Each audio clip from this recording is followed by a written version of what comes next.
Now, before we get into this video, I need everyone to come together and take a deep breath. Now, I need absolutely nobody to laugh at what I'm about to say next.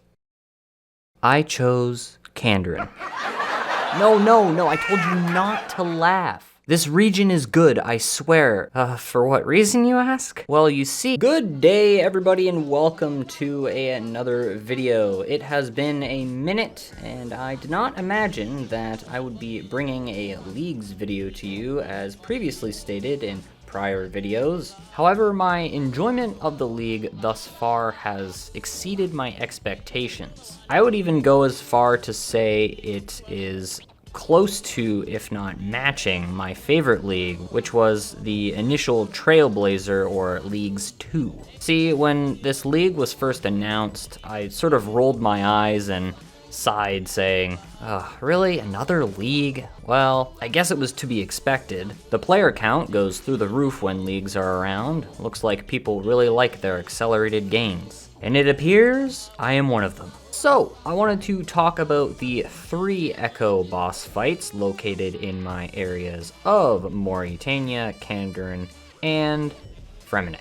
And I'll also be showing off some random clips of my experiences so far in the league. Now, these are limited time bosses, which are only available during the league, at the current moment at least. I'm fairly sure they mentioned in the Q&A that they are interested in adding these boss mechanics with improved drop tables of sorts to the main game, but I digress. That's sort of besides the point right now. So let us begin by looking at my second area pick of Mauritania's Echo boss, the Grotesque Guardians. Now, you will hear this in my reaction at the end of the kill, but this fight was quite exhilarating. But upon further reflection, it's more of a move and eat simulator, or trainer, if you will. Obviously, you've seen this the whole time as I've been running around the boss and avoiding falling projectiles. What I can say is that this boss looks harder than it is. It's got a lot of flashy attacks, which can give off that impression. But hey, if you need an in-game way to train your movement and eating, this is a great boss for you to choose. Choose Mauritania, get that Echo Orb, practice your combat style, your movement, your eating. You'll be set. You'll be a better player for it. But I will note I'm happy that I only needed to use one combat style, and I didn't really have to change my prayers. Now, I could have missed some mechanics here, and if I did, you let me know in the comments down below. Holy. Oh my god. Oh yeah. 1 KC Gloves of the Damned. I'm pretty sure it's like a 1 in 15 or something. That's cool. I like that fight. Okay, let's go. We like that. Woohoo! Wow, that was tense.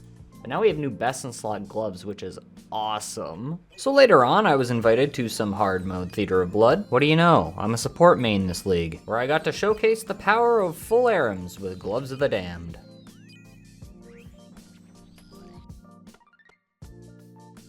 Ayo.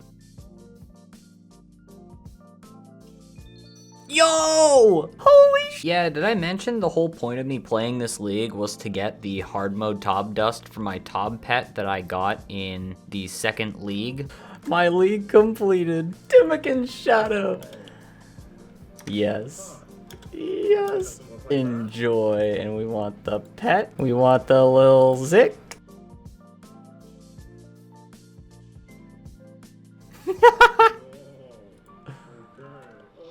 Oh yeah.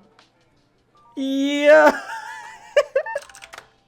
Just having to make use of the brand new Timikin Shadow I just received, we sent more raids.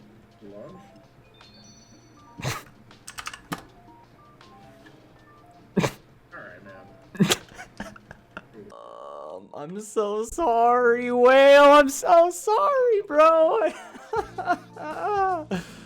Oh, God. I'm so sorry. What a good day. I don't even know what I want to use this on, so I'm tired. I don't know. I'm just gonna leave it for tonight. That's, yep, that's a thumbs up. Log out. And with Shadow in hand, I headed off to my next Echo boss, the Thermonuclear Smoke Devil, located in Kandarin. Now, I probably should have mentioned this at the start of the video, at the start of the Echo boss sections, but I did not look up any information on these Echo bosses prior to doing them, and I attempted to stay as spoiler-free as possible, which is why for the Echo Grotesque Guardian fight, I didn't necessarily know for sure if I missed a mechanic or something. Yeah, these videos aren't meant to be guides if you couldn't tell already. But anyways, I found the Thermonuclear Smoke Devil to be a pretty fun boss. It has Whisperer-like prayer swapping, and to completely negate damage from the Echo Thermonuclear Smoke Devil, you have to A, select the correct prayer, and B, step to the correct tiles. I thought this was a really cool touch. You can take your training from the Echo Grotesque Guardians and come on over to the Echo Thermonuclear Smoke Devil, where you'll be stepping to specific tiles, and now you'll be learning how to swap your prayers. I sort of found it hard to manage on a 2-tick attack cycle, but again, found it fun nonetheless. Last but not least, it had this charge up attack, which I could never really figure out how to negate. Maybe it's not a matter of negating it, but swapping to the correct prayers. Maybe the damage scales with the number of those pools left on the ground. Or maybe you need to use a smoke barrage on it or something to interrupt the attack, the charge up, for example. I don't know, I didn't use the wiki. I went in blind, and I still don't want to look it up on the wiki, so again, this video is not a guide. We're simply discussing my experiences with the Echo bosses, and a little bit of progress here and there. At this point, I think you all get the gist of the fight, so we'll skip to the end and the loot. Holy! Oh my gosh, 1 KC? Alright, I see how we're doing this game. That's 2 Echo bosses. Oh gosh, get me out of here, get me out of here, get me out of here. Well, it's good to see they respawn. And both 1 KC Echo uniques. Cool. What's not so cool is how the Echo Dagannoth Kings initially treated me. Now, I'm not gonna lie, I sort of struggled with this fight to begin with. Didn't really know what was going on until I realized that, hey, each of them attacks one after another, and I'll just let you witness my first attempt. Yeah, it didn't last too long. That's awkward. Now, my second attempt did go a little bit better, as I had started to realize at this point what was going on. That realization that the Echo DKs have a Manticore style type attack pattern. What this means is that there's no tick space between the prayer swaps, so you need to constantly be swapping your prayers as the 3 attacks come your way. At certain health percent thresholds, the Dagannoth Kings swap who's actively praying against you, meaning you should probably swap who you're attacking. Now, if you do have a tier 6 combat mastery, you will deal 60% of your damage through the prayer, and you can account for this if you want to continue attacking the weakest Dagannoth, but I chose to actively swap when I could. And when this health percent threshold occurs, poison puddles are thrown onto the arena, meaning you need to move. And once you get to a certain point, the health gets low enough, the Dagannoth Kings will enter an enraged state, where all of the Echo Dagannoth Kings will disable their prayers, and poison will constantly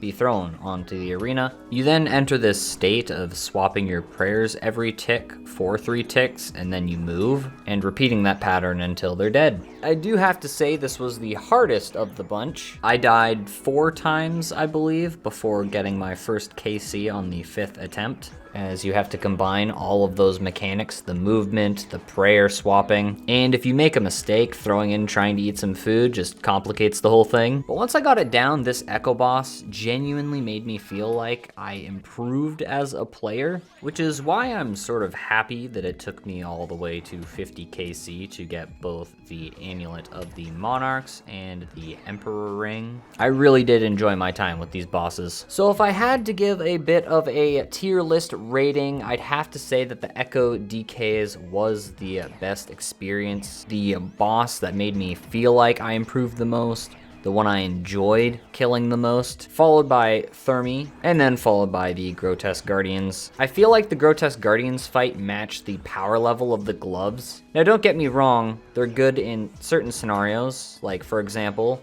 My initial Theater of Bloods, I used full ARAMs plus Gloves of the Damned to be able to Ice Barrage, and that also gave me a 50% chance to deal 30% more damage, which was nice. But holy man, that barrage animation, I would click to move, then my character would essentially remain on the spot because the Ice Barrage animation is the perfect amount of ticks to just repeat itself over and over, not leaving space for your character to move, which I found pretty funny. And I don't really have much extra to say about the Echo Thermi fight. Maybe I should go back and try and figure out that charge up mechanic. I don't know. Anyways, I hope you all enjoyed this video. I certainly enjoyed making it. I've been having an itch to get into the video editor recently, and being all caught up on Inquisitor clips, this League video has allowed me an avenue to get back into the video editor, which is much appreciated. So I want to say a thank you to the channel members who are still supporting me even through this tumultuous December, through this bit of a dry spell of videos, and a thank you to you for watching this video. I don't know if there will be more Leagues videos in the future, but I had to get this video out and off of my chest. This League truly feels like the natural progression of how Leagues should be continuing to evolve. I'm a big fan. And I think it's a big statement in itself, for me at least, to say that this League matches my favorite League for enjoyment. So props to the devs who worked on this League, and I'll stop yapping now. I'll see you in the next one. There it is, the final Emperor. Well, I guess jewelry piece from Dagannoth. Kings, a big 5-0. I guess I paid the price for getting lucky on the first two.